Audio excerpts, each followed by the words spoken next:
In the mid-1990s, a professional bank robber gang targeted cities across 7 states, using disguises and speed to evade cameras and police. They stole large sums of money, leaving bombs to terrorize their victims. The FBI urgently tried to defuse them before any casualties occurred. The bandits have swiftly emptied the cash, warning everyone to stay still or face an explosion. Employees and customers evacuated while the local police secured the bank. The apparent bomb turned out to be a diversion, a makeshift device of road flares taped together. Witnesses described one of the gunmen leaping over the counter to seize the money. Despite masked faces, the security camera captured images of their disguises and weapons. Gloved hands prevented fingerprints, but a footprint was recovered. Special Agent Ken Moore recognized the bandits as dangerous professionals. Most bank robbers aim to enter quietly, target one teller counter, and leave discreetly. However, these individuals were notably violent and fast. Agent Moore, eager to apprehend them, lacked valuable leads.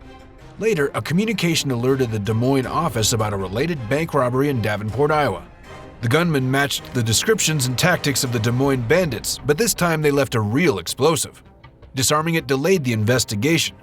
The similarities between the incidents suggested a pattern, with robberies occurring in Cincinnati, Green Bay, and Kansas City within 4 months.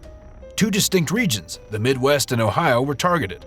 The robberies occurred between 10 and 11 a.m., targeting sparsely populated banks. The bandits always escaped within 5 minutes, leaving inert bombs behind. Their wide geographic spread made their next moves unpredictable. On June 8, 1994, they stole over $11,000 in Springdale, Ohio, using a brown Chevrolet as their getaway car.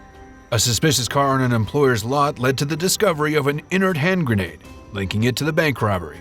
Tracking the car's serial numbers led investigators to the dealership but provided no description of the buyer. Frustration grew as the violence escalated, with more firearms and booby traps.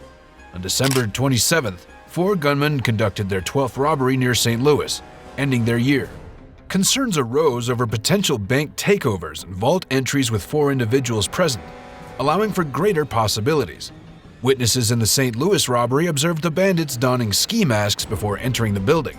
Composite sketches of the suspects were created based on witness descriptions and distributed by the FBI to other agencies and media outlets in hope of generating useful information. Despite numerous calls and communication from the assailants, no valuable leads emerged. Over a span of less than 2 years, the bandits targeted at least 15 banks across the Midwest.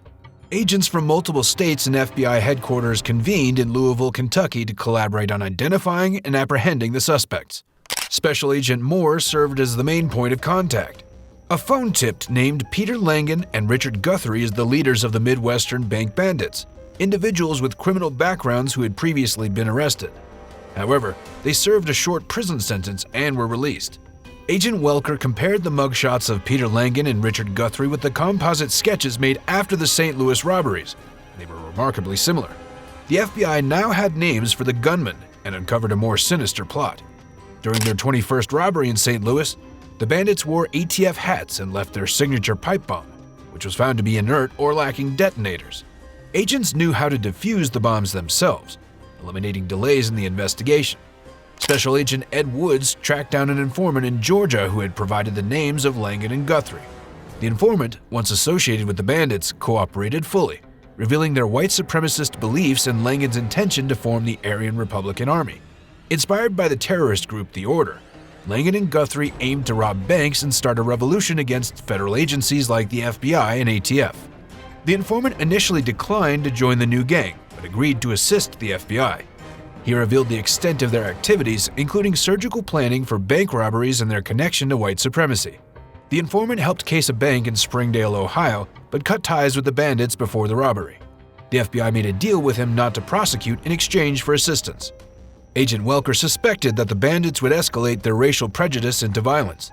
In December 1995, they hit another bank in Cincinnati and attempted to rob a teenager during their escape. However, the sound of approaching sirens prevented harm to the young woman. Agent Welker brought the informant back to Cincinnati, but initially there were no results. Eventually, the informant paged the FBI, claiming to have found Guthrie. Agents remained skeptical, but arranged for a meeting. The informant engaged Guthrie in conversation, where Guthrie showed him weapons and invited him to his van. The informant provided partial license plate information and a van description. To confirm his credibility, the informant underwent a polygraph test, which indicated deception. Agents then listened to a call between the informant and his friend, further questioning his time with Guthrie. Later, the FBI received a phone call from Guthrie, arranging a meeting at a pizza restaurant. The informant relayed this information to the arrest team. However, while en route to the restaurant, an agent spotted Guthrie in a convenience store parking lot. The agent began tailing Guthrie's van, reporting his progress to the rest of the team. Guthrie realized he was being followed and attempted to lose his tail. Eventually, the arrest team caught up, and a chase ensued. Guthrie ended up in a cul-de-sac near a riverbank, where he was boxed in by the agents. Then he provided information about his accomplice, Peter Langan. Using coded voicemails, they stayed in touch. Guthrie agreed to cooperate and disclosed that his next meeting with Langan was planned in Columbus, Ohio. Under an agreement, agents accompanied Guthrie without questioning him about the crimes. They engaged him in conversations about shared interests to gain his trust. Guthrie revealed the location of a safe house and warned that Langan was armed and prepared to fight. In Columbus, the FBI arrest team positioned themselves near Peter Langan's van, as described by Guthrie. They waited for Langan to exit his home and enter the van. Once he got in but failed to start the engine, agents prepared to make their move.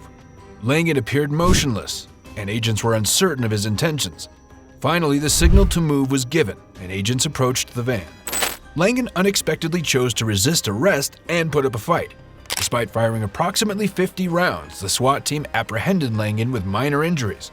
The van contained firearms, ammunition, and grenades, while the duplex revealed an arsenal and evidence linking the gang to terrorism.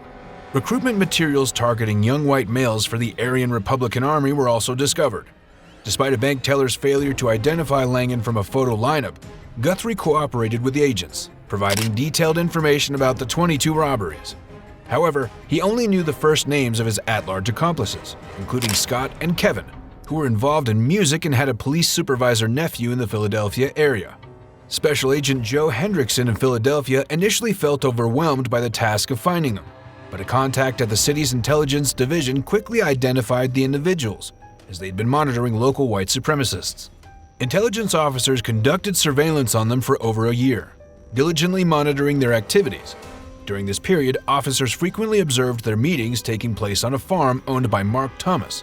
The Philadelphia Police Department had been recording license plate information at various rallies and events, and during one such instance, they noted the tag of a vehicle associated with Kevin McCarthy. Intrigued by the presence of a lieutenant with the same name, they made contact with him and discovered that Kevin McCarthy had been attending Aryan Nation rallies. The focus of the investigation shifted towards McCarthy, and agents carefully observed his repeated visits to a recording studio in Philadelphia. They meticulously recorded the license numbers of vehicles parked outside the establishment, running checks on the registered owners. Among the vehicles, they identified one belonging to a man named Scott Steedford.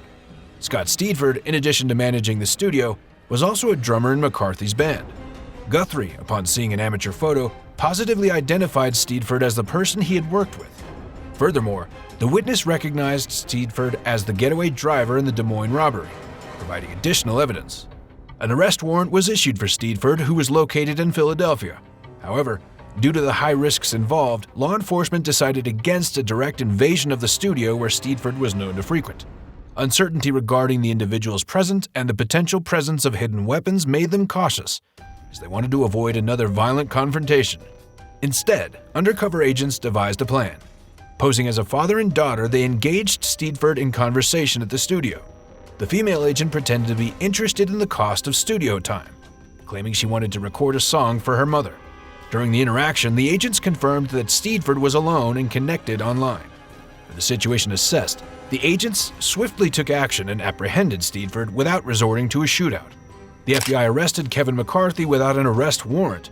Concerned that he might flee upon learning of Steedford's capture, they decided to bring his uncle, a Philadelphia police officer, with them, hoping that the presence of a family member in law enforcement, along with the overall circumstances, would convince him to cooperate. They entered the basement bedroom. The uncle disarmed his sleeping nephew, and the agent woke Kevin, explaining the importance of cooperating with the FBI for McCarthy's own benefit. While there were only suspicions connecting him to the crimes, the agent needed a confession. He presented McCarthy with the comprehensive 99-page admission made by Guthrie, which detailed every bank robbery, their actions, and their locations.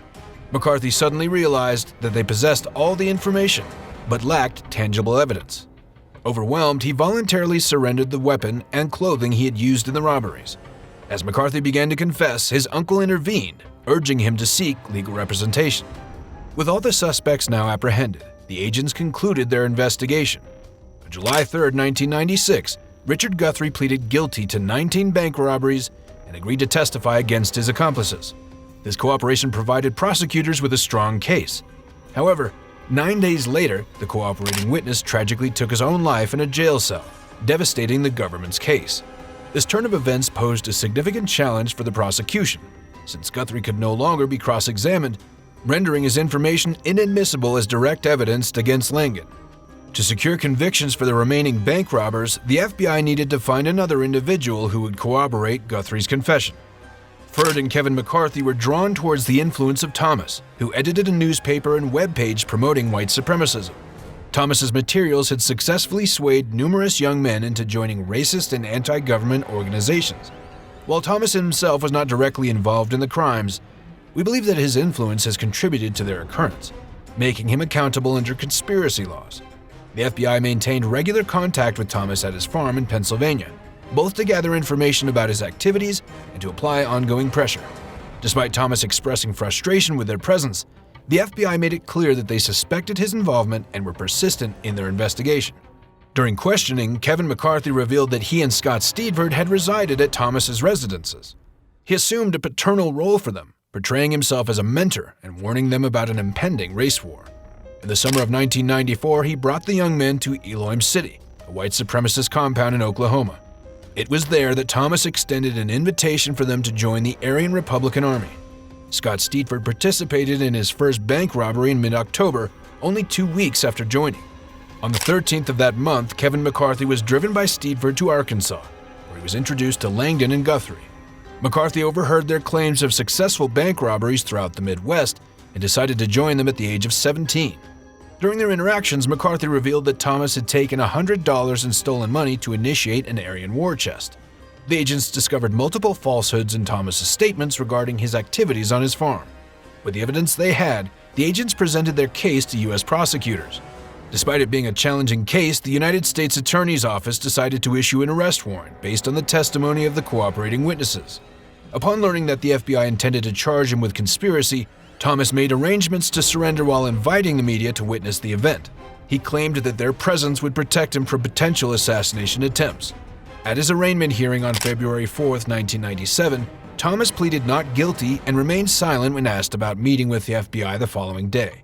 However, the next day, Thomas surprised everyone involved in the case by signing a 7-page plea agreement that aligned with Kevin McCarthy's confession. The sudden turn of events was a significant shock to everyone, as it was unimaginable that the leader of the movement would choose to cooperate after just 1 day in prison. The relentless pressure exerted on him over the course of 6 months, coupled with his time spent incarcerated, apparently led him to reevaluate his beliefs and acknowledge his complete misjudgment. Mark Thomas, expressing his desire to reconcile with God, received a sentence of 9.5 years in prison. Peter Langan was found guilty of bank robbery and gun charges, resulting in his conviction. Kevin McCarthy, who provided testimony that aided in Scott Stanford's conviction on armed bank robbery charges, received a 5-year sentence. Extremist groups in America have the freedom to hold their beliefs as long as they remain within the boundaries of the law. The FBI remains committed to preventing and addressing unlawful activities associated with such groups. With that said, thank you for watching. Be sure to hit that subscribe button and stay tuned for more. And if you found this content helpful, give the video a like. See you in the next video. Till then, take care.